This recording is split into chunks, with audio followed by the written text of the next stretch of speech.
Hello साथीहरु नमस्ते र अहिले म आएर चाहिँ ब्रह्मपुत्र नदी एकदमै मैले गाउँमा सुनेको अलिकति ब्रह्मपुत्र नदी धेरै बढेर अलिकति कन्डिसन खराब छ अरे भनेर किनकि खराब छ पनि किनकि यहाँनिर पछाडि हेर्नुहोस् यहाँनिर माथारी छ यहाँदेखि पल्लोपट्टि गाउँ छ मान्छेहरू बसेको छ खेतीहरू यतापट्टि गाउँ छ र ब्रह्मपुत्र नदी एकदमै बढेर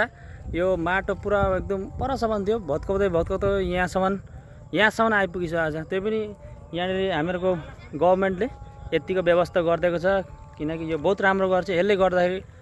पानीको फोर्स एकदमै कम भयो रोकिएको छ र यसले गर्दा अलिकति हामीलाई हिम्मत साहस आएर चाहिँ अहिले हामीहरू यहाँनिर भाइहरूसँग हेर्दैछौँ र म यही देखाउनु भनेर यहाँनिर आइपुगिसकेको थिएँ र हेर्नुहोस् माथि एकदमै नजिक छ तर यति अहिले यो लगाइदिनले गर्दाखेरि चाहिँ पानी एकदमै पानीको फोर्स कम भएर अलिकति हामीलाई आशा भयो र यो चाहिँ बहुतै राम्रो काम गरेछ र म यति नै देखाउनको लागि तपाईहरुलाई आएर अलिकति ब्याक क्यामेरा गरेर म देखाउन चाहन्छु ल।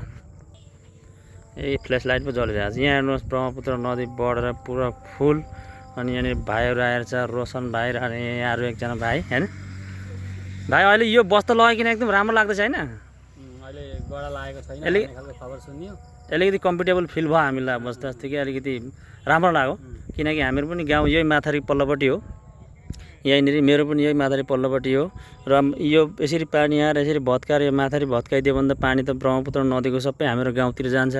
2012 सन्न भएको जस्तो हुन्छ कि भन्ने एउटा डरले चाहिँ हामी यहाँनिर आएर थियौँ र यति भन्दै यो भिडियोलाई म यही समाप्त गर्न चाहन्छु अहिलेलाई बाई बाई।